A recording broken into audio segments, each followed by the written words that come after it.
Yo, what's going on, guys? Today I have a very low effort video in mind. I feel like it's about time I do a ranking for Japanese hacks. This is something I've wanted to do for a while, and I feel like I've finally played enough of them where I could have a say on this type of ranking. With two exceptions, there's going to be two hacks that are pretty major that I'm going to leave out of this video because I just haven't played them. The first one is Japanese Community Battle Hack 2. I just beat the first one, and I don't think I'm going to play the second one for a bit. I'm going to save that for a rainy day, so I'm not going to include that hack in this ranking. And the other one is Super Mario Endless Journey, because I just haven't played that hack at all, and it's another really hard one, so I don't know if I'll get to that one for a while. So that's why in the title I'm just going to put 2025 ranking, because in the future, my opinion might change, and I might just play other hacks and change my mind about things. So we're gonna call this the 2025 Pete ranking. Yeah, and I'll just say, obviously, this is my opinion, so feel free to disagree. You know, I think disagreeing is part of the fun, after all. So yeah, I hope you guys enjoy, and yeah, leave a comment down below if you disagree on anything. And coming in at last place at the bottom spot is Super Mario Treasure World Dream Edition. Now I know with this one I'm going to piss a lot of people off. This game probably has more like die-hard fans than any other on this list. There's a lot of people that would just swear this is like the best hack ever. I'm going to try to make an argument for why this hack sucks. So, as a sequel to Treasure World, I feel like this hack just really disappoints. So it's basically split into two halves, first run and second run. Now, first run, for like a casual / like light Kaizo experience, or even a Kaizo experience, I feel like it's a big step down from the original Treasure World. It's just not as fun. Everything is just too big and like goes on for too long, and it just doesn't have the same charm as the original. I think even the people who like this game would agree with that. Now, second run, like people are probably more favorable towards that. But I just think it just doubles down on all the bad things about the Super Stream people don't like, and it goes like just to new heights of just shit. If I'm being honest, like reclimbs, QSOGs for like several minutes, full stage reclimbs, by the way, like parts that are like fully invisible, like required firsties, like every sin in the Kaizen book, this hack commits. So I really I don't know, I don't care for it, I'm disappointed in it. And the reason why you never see any second run on this channel is because I do not care for this hack at all. I also feel like, because like a lot more Japanese Kaizo hacks have come out in the last couple years, there's not really much reason to play this hack, because, there you go, invisuals too. There's not much reason to play this hack, because I just think it's been done better. Even Super Kaizo has been done better, and several other hacks, so yeah, not favorable of this game at all, unfortunately. Sorry, DE fans. Alright, next up we have Super Mario The Majestic Road. This is a very new Japanese Kaizo that came out in 2024, and I was one of the first people to beat it. Unfortunately, though, it was pretty rubbish. The thing about this game is most of the levels in this hack play like bad IOF levels, and there's only a couple gems in here, but you really have to like dig for it. For the most part, like I said, this was kind of plays like a poor man's IOF, and it just wasn't great. Even just looking at the textures, normally I feel like Japanese hacks have their own kind of style, but I don't know, this hack looks like something that came out a while ago, and it was just pretty poor. I actually think some of the best levels from this hack were guest levels, and that doesn't really say anything good about the main creator, unfortunately. But apparently it was a debut hack, so I think it's by Rulu. So hopefully Rulu can improve a lot from this performance, and he did make a couple good levels. I'm not trying to say it was all bad, but they were few and far between. So I would hope to see for some like improvement and if Rulu decides to make another hack. But you know what though? Overall, glad I played it, even though it was definitely one of the weaker Japanese Kaizo hacks.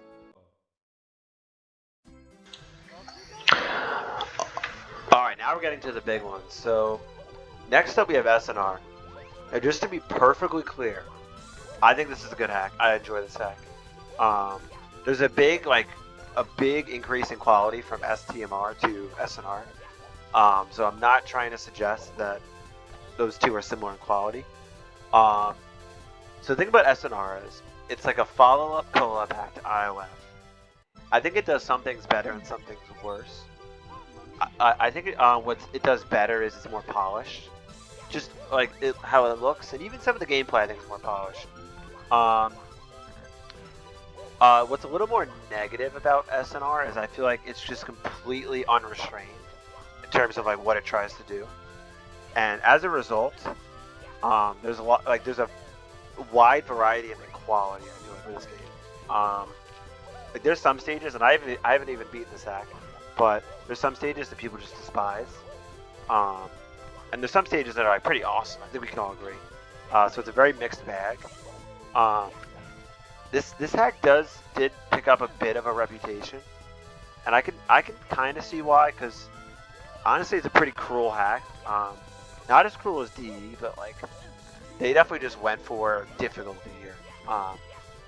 Even more so than IOF. SNR is freaking hard. It's got a whole overworld of Super Kaizo, so yeah. I've done a little bit of damage on it, but it still feels like, I don't know, just like completely out of touch for me.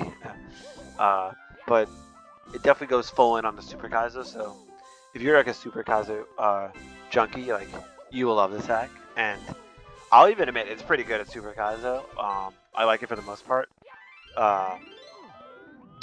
But it's not really my cup of tea, but I like it, and I'll probably play it now and then. I don't know if I'll ever like fully commit to it, but just slowly try to take it down a little bit at a time. So yeah, that's my thoughts on SNR. I know this is another kind of divisive one. Some people probably I could see this hack being like anywhere in people's lists, like number 1, like all the way at the bottom, like who knows. So yeah, I'm putting it right in the middle, but it's not a bad hack by any means, just to be clear.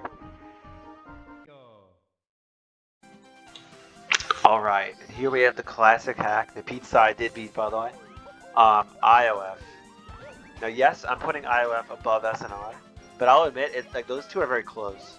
So I would totally understand if someone says SNR is an improvement over IOF. I tend to go with IOF, and that might be a little bit of bias because I've beaten IOF and I've played it to its entirety. The thing that IOF has, and I think SNR is a little lacking of, is like it has this like campy fun to it. Like a lot of levels almost have this like retro arcade feel to it, and I feel like that I don't know. I sort of enjoyed it. I think it's pretty charming. It's definitely the more of the two collab hacks. I definitely see more people playing this one. I see a lot of people starting this game. Very few finish because that's another thing I'll get to. This game is just very long, and you could argue it overstays its welcome. Like by the time I beat the main game and I still had more levels, I was like, oh my gosh, this game is so long. It's got 196 stars. It's got another significant portion dedicated to Super Kaizo. Not quite as much as SNR, but still pretty brutal. And the main game is no slouch either, so tons of challenges in this game. What people usually say about IOF is it's a good like merger of Treasure World and like Treasure World Dream Edition. So it doesn't go full balls to the walls like Dream Edition, but it's not like a walk in the park like a lot of Treasure World is. Like this game is like challenging for most of the way. Even Overworld 2 is already pretty nasty. So I will say quality-wise, I think this game actually shines with some of the bonus stages. The low point is probably Overworld 3. The Overworld 3 was a bit weak. I don't like Course 12. I didn't really like Course 13. Course 15 was good, but it went on for like way too long. Like the intro was just really long. So overall 3 was like a mix. It's not like all bad, but it's like a little bit of a weak point for this game. But overall though, it's solid. Like, and I'm glad I stuck it out. It was a really good experience, and it taught me a lot. Like once I played this hack, I like hacks like KBR2 or nothing. So I've gone to freaking IOF. So yeah, it's definitely a good hack. And in terms of like special significance to me, this hack would definitely be number 1. So yeah, that's IOF for you. Well, guys, you knew it was going to be pretty high up. Here we have Super Mario Treasure World, the Japanese hack that started it all.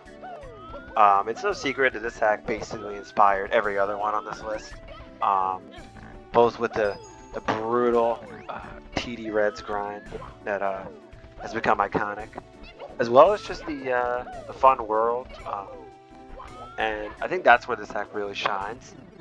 It feels like this new world, and you can just run around it and pick up stars. That's one of the best things about Treasure World, is that any player, no matter like what skill level you're at, can load it up and just get some quick stars. So in that sense, it's actually it's a good first Kaizo, unless you're going for 100%, because obviously TD Reds are brutal. But in terms of just like booting it up, getting a couple stars, having fun, like this hack is like second to none. It's definitely, I would say it might be the most influential ROM hack ever released. It feels like so many hacks are inspired by it, and that's just because it's just a really fun hack, and it just put Japan on the map, you know. Some cons, I would say that Overworld 2 is a bit of a low point for this game. Like if you look at between courses 7 and like 11, I don't think there's any level I would say is very good. So that's kind of a poor stretch of form. But Overworld 1 has a lot of bangers, so this game has a particularly strong start. And I'd even argue that like TD is like a rewarding challenge in itself. So this hack is definitely more good than that. And yeah, it's just a really important hack. Every once in a while, I just get the urge to play it, even though I've beaten it. It's just, I don't know, it's just really fun.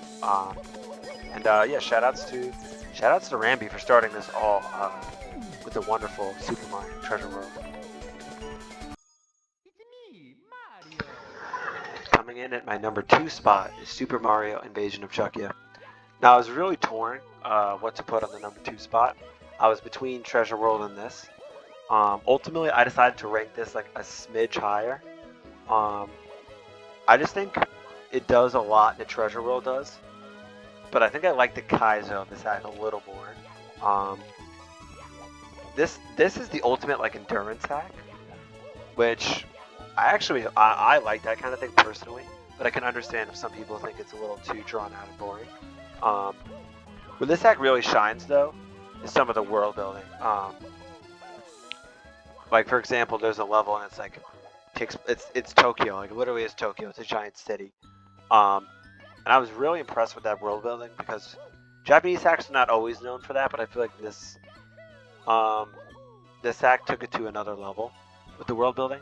Now I haven't beat this hack, so my opinion on it can change, but I also think the big bad hard level, Invasion of Chaos, is a really good like Super Kaizo level. So I think that, and that's important when you nail like the big hard level, like you get a lot of points for that. I think that level was really fun. Looking forward to playing it some more. Yeah, in general, I think I'm gonna try and beat this hack at some point because it's a really cool hack, and I'll just show off like what I mean. Like the world building is just next level. And the gameplay was fun too. Like most Kaizos, you can pick up a lot of stars in the beginning. I don't know if I'd say quickly because stars are quite long, but pretty easily. And then it does get quite hard. This hack is not as hard as IOF, but it's pretty tough nonetheless. So it's another challenge, and I'm looking forward to it. But yeah, That's Invasion of Chucky coming in at number 2.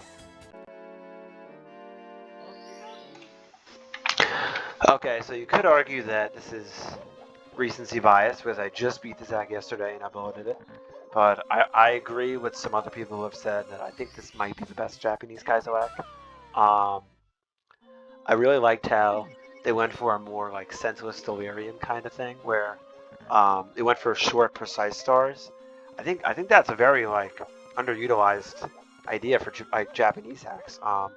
It almost feels like they're made for that, like just short, precise stars where you don't have to do too much in a row. Like if this was like if this was like IOF, then you'd have to do like a red by every star or something. But I liked how with this game you just had to like learn a couple precise jumps and then you could just throw some attempts at it. And yeah, it was really fun. Um, there was good ideas throughout this whole hack.